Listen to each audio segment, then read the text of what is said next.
हजर असवद वाला। और आज का सबक है सबक नंबर 32 हलीमा दाई।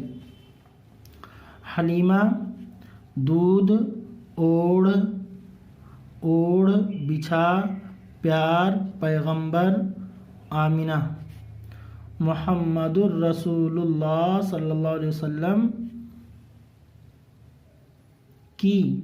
रसूलुल्लाह ये पूरा एक साथ पढ़ेंगे, ठीक है। रसूलुल्लाह फिर सल्लल्लाहु अलैहि वसल्लम बाद में पढ़ेंगे।